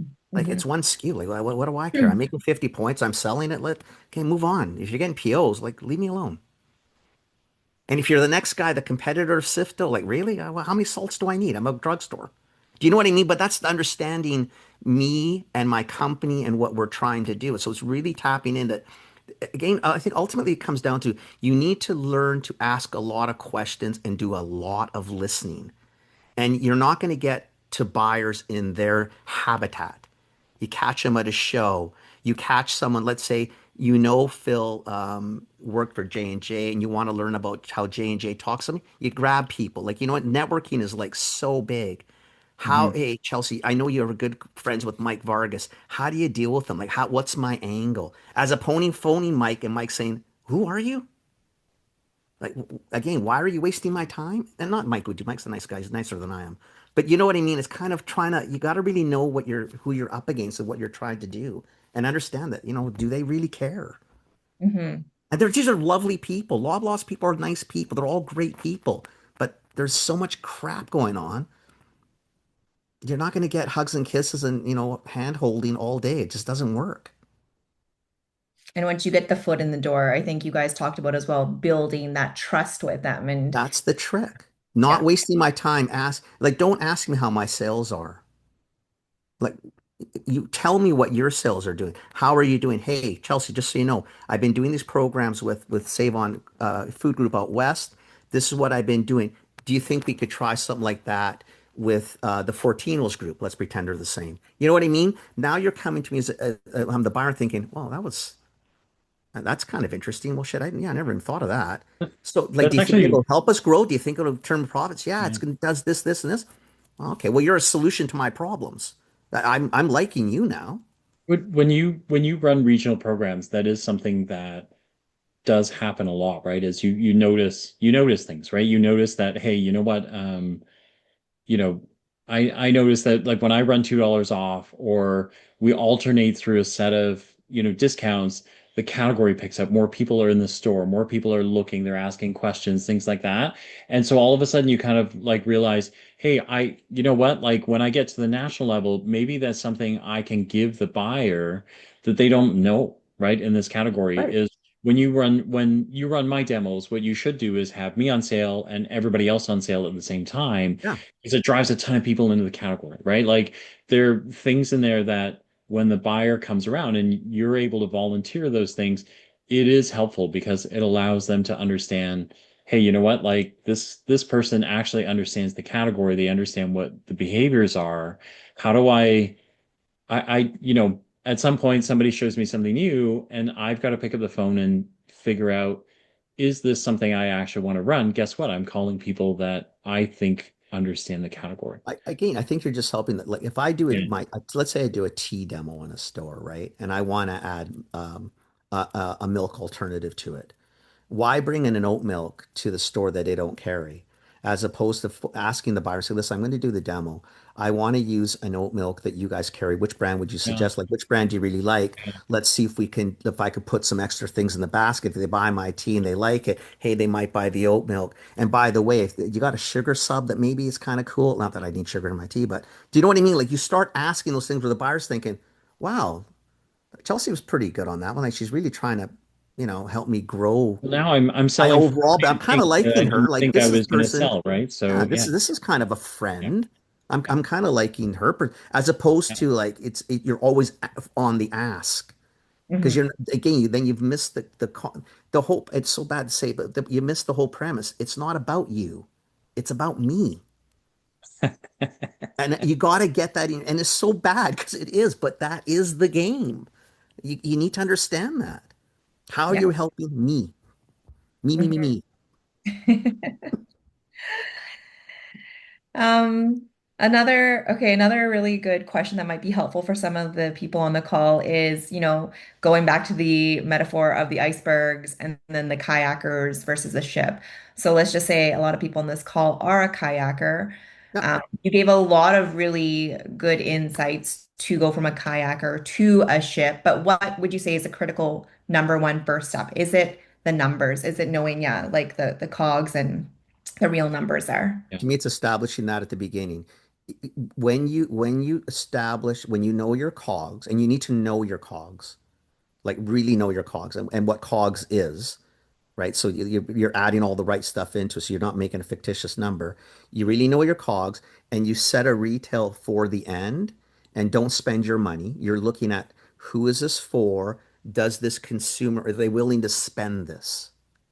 Right? Not what you spend, what they will spend. Because sometimes we shop with our own money too. And then, we don't want to buy a sandwich for $6, but just so La Grotta on the drive sells sandwiches at 20 and they sell a lot. So you may not want to buy a $20 sandwich, but there's a lot of people who do. So if your product's in that world, price accordingly. Like don't price with your pocketbook. But if you start there and develop that, Chelsea, what happens, I don't care who you talk to, you're going to be okay. You make this much with the direct, this much with Georgia, this much with Loblaws, this much with Sable, but at least you're always above water. You're not drowning. My worry is that everybody starts here and then they get to Loblaws and it goes like this. And your sales can never catch the cogs. So all then I hope and pray that you have like just one Loblaw store, that's it, and the other 900 are profitable because otherwise you're gonna lose the ship, Hmm. Hmm. But and you got to be blunt. if you kind of extended seriously to an iceberg, is, you're a kayaker, you can get, based on you and maybe two of you rowing the kayak, you can get out to an iceberg that's local waters, not very choppy. You can see some small icebergs.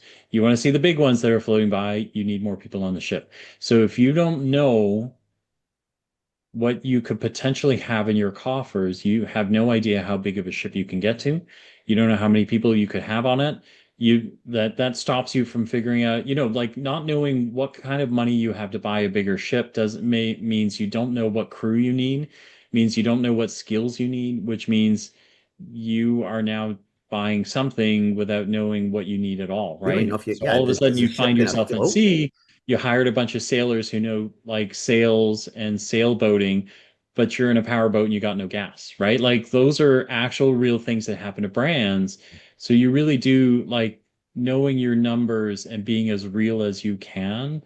It really does make a difference. Otherwise, you have problems, right? It's usually the first thing that freaks me out when I talk to new people is if I ask you your cogs and you don't know, it's to me it's an immediate flag. You're not a Hmm. bad person, you're a lovely person, it's all good, but it's a flag because this is about money. This is Mm, about the numbers. All mm, the other stuff is awesome and makes a great story and potentially can sell the product. Lovely packaging, great story, environmental, non-environmental, whatever. I don't care. Yay, that's all good. But it's all that counts is the money because that's what fuels the entity. If you just want to break even, that's fine. But it's Hmm. still about the money. And you got to get that into your equation up front so that you can have fun. Otherwise, it's not fun when you're losing money and you Hmm. can't get out of that sort of hamster wheel, right? It's because you Yeah. buried yourself. It's not fun. And we watch people do it. It's really not fun to watch. we have a question. Um, some brands, for various reasons, would like to depend on a distributor or agent to make it into a national chain. Is that desire realistic given the importance of the direct relationship between producer and national brand? So there's times where you don't have a choice. I don't want to set up a new vendor for one SKU. So I'm going to tell you as a buyer, you are going to phone, insert name here, you're going to phone John Luca or Purity, and that's going to be who sells it to you or sells it to me because I don't have to do anything. You want in? That's how you're going to get in. I'm not going to set up a new vendor to have 12 boxes come to a warehouse.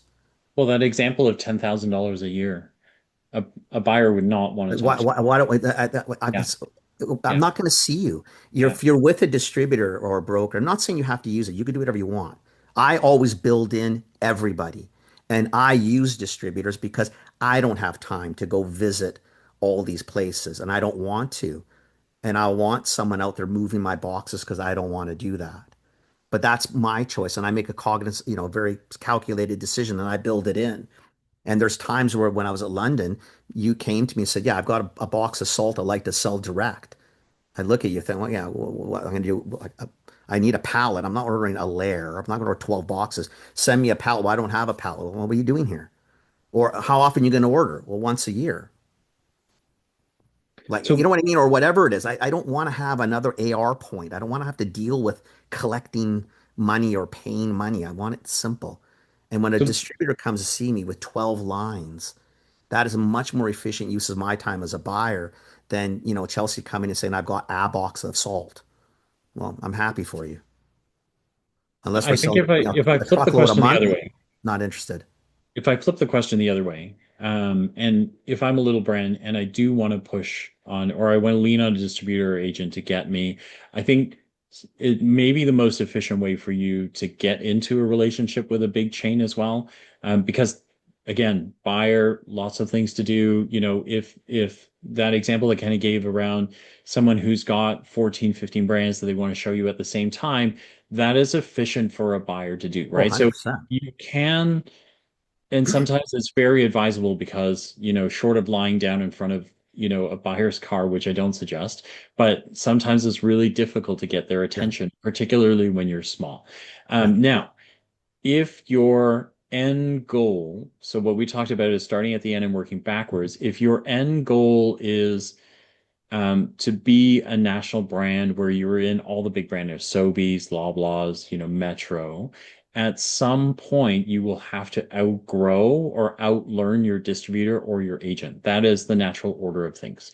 So at some point, you strategically have to go, I want to be in on the same meetings with you. I want to meet the buyer, those sort of things Yeah. are, I need to have the relationship because at some point I will want to take it on as my own, Yeah. right?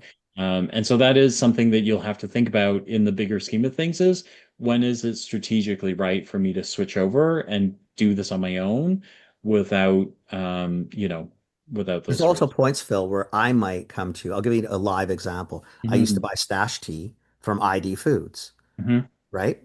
A distributor. So I know I paid more. I get it. I understand the logistics of adding costs. So I knew I paid more, but it was easy for me. I bought a lot of items from ID and stash was easy. As stash started to grow, my numbers were growing, my numbers are growing. I'm thinking, I don't know, this is stupid. I phone stash. Hey, would you be willing to go direct?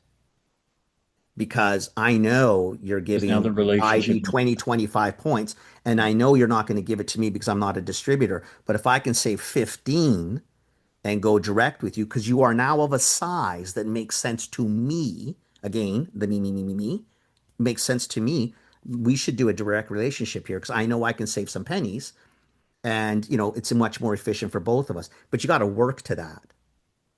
It's very rare that any large retailer is going to take you on for one, two, three, four SKUs unless you are pretty much the guaranteed big number. You're going to do $1 million a year. For 10 grand, distributor. I am not going to deal with you. Sorry. I love you, Yay team, but I don't have time. Okay, You're so going to so lose anyway. two other questions. So one is distributors are getting difficult. They don't want to take on new brands unless you already have stores. As they Yeah. told us lately, we don't do brand building. Yeah. True. True. Just remember who you're dealing with, right? So distributors are good at moving boxes. That's what the That's what job is. they have sales teams because it helps them move boxes, right? Like so that's Yeah. kind of the way you have to think of this. If you are looking for new stores, you either have to go get them yourself, or you get a broker on the other side who would help you land new stores so the Yeah. distributors have somewhere to go. Okay, so it's the math of the equation. You either move boxes or you land things. Like nobody does both very well. You just need to make sure you got the right roles down. Some do better than others, but then they don't do the right categories. It's all. Yeah, And sometimes you need both. Sometimes you yeah, might even have like a retailer saying, "Listen, I don't want you to phone me. I want Marsham or LeBeau, the broker, to phone me, and they will do the work for you." Because again, they're coming in with 15 lines. I don't have time for you. yeah, So again, this is why we always say build it all in. Build the 5, 10 points for the broker. Use them, don't use them. It's your money.